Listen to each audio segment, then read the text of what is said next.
Allah'ın El-Halim degan ism sifatlari haqidagi tafsirlar. Bismillah, elhamdülillah, esselatu vesselam ala Rasulillah. Assalamu alaikum ve rahmetullahi ve berekatuhu. Tövende diktanlağa Ustaz Abduvali Qari rahimahullah'ın Kur'an ve sünnet nuri astida Allah subhanahu ve ta'ala'nın güzel isim sifatlarının kısaca tafsiri dersliklerinden Allah'ın El-Halim degan ism sifatları haqidagi tafsirlarni o'qiymiz inshaalloh. Ba'da a'udhu billahi mineşşeytanirracim.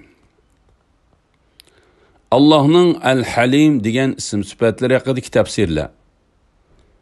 Allah'ın bu ism sifatları Kur'an'da 11 yerde tilga ilingan. Yani Sure Bakara 263. ayetida tercümesi yaxshi söz ve keçirish keyin aziyat yetkizadigan sadaqadan afzaldir.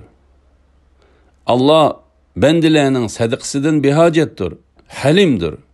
Yani amriga xiloflik qilganlarni jazolashga oldirib ketmaydi. Al-Halim keçirguchi, apuchan zot demektir. Allah subhanahu ve taala asi bandalarının masiyatlarının guvohchisi bo'lib turdi. Allah'ın hükümleriga qarshi ish qilayotganligiga guvohchi bo'lib turdi. G'azabi kelib, ularning tunji qilgan xatolari va takror qilayotgan xatolar uchun bulardan qisos olmaydi. O'zi shunchalik qudratli zot bo'lgan turug'liq ulardan qisos elishga oldirmaydi. Kur'an-ı Kerim Sure Fatir 45. ayetida tercümesi Eğer Allah insanlarni ularning qilmishlari tufaylidan jazolaydigan bo'lsa, yer yuzida hech bir jon egisini qo'ymagan bo'ladi. Sure Fatir 45. ayet. Allah subhanahu ve taala El-Halim sifati bilan ularning xatolarini kechirdi. Bende Allah subhanahu ve taala shunch qudratli bo'lib turib, hamma bandalarni Al-Halim sifati bilan qisos elishga oldirmaydiganligini bilgandan keyin Allohning zaif bandalaridan sodir bo'lgan xatoliklari qarta apuchan bo'lish kerak. Qur'on va hadislarda Allohning bu ism sifatlariga aloqador tuvandagi mazmunlar tilga ilingan. Sure Ahzab 51. ayetida tercümesi Ula yani munafiqlar ilgiri Allah'a jangda chekinmaslikka va'da bergan edi. Allohga bergan va'dasi so'rildi.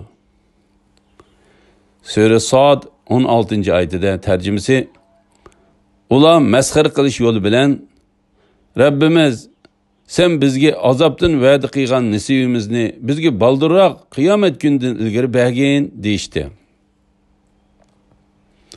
Sure Tavba 114. ayetida tercümesi İbrahimning otasiga mag'firat talab qilishi uningga ilgari qilgan va'dasini o'rinlash uchun edi. Uningga otasining Allohning dushmani ekanligi aniq ma'lum bo'lgandan keyin u otasi bilan juda bo'ldi. İbrahim bo'lsa haqiqatan ko'p chekkuchi, ya'ni ko'ngli yumshoq, yetgan aziyatlarga chidamliq edi. Sure Shura 43. ayetida tercümesi Yahudi Nasara qatorliqlar ularga ilm kelgandan keyin, ya'ni ular Rasulullahning haq payg'ambarligini bilgandan keyin ondan o'zaro hasad qilishib firqalarga bo'lindi. Agar Rabbingning ularni jazolashni qiyomatgacha ta'xir qilishdan iborat so'zi bo'lmasa edi, ularning orasida albatta hukm chiqarilib bo'lgan bo'ladi. Ya'ni ular tiz halok qilingan bo'ladi. Ulardan keyin kitobga varislik qilganlar, ya'ni Rasululloh bilan zamondosh bo'lgan ahli kitob haqida qattiq dargumondidir. Elhamdülillah. Yuqorida Ustaz Abduvali Qari rahimahullah'ning Kur'an hem sünnet nuri astida Allah subhanahu ve Taala'nın güzel isim sıfatlarının kıskıç tefsiri dersliklerden Allah'ın El-Halim degan isim sıfatları hakkındaki tefsirlerini anladınlar. Ahirini keyin qitimliq o'qishimizda davomlashtiramiz inshaalloh. Ve sallallahu ala Muhammad ve ala alihi ve sahbihi ve sellem. Esselamu aleyküm ve rahmetullahi ve berekatuhu.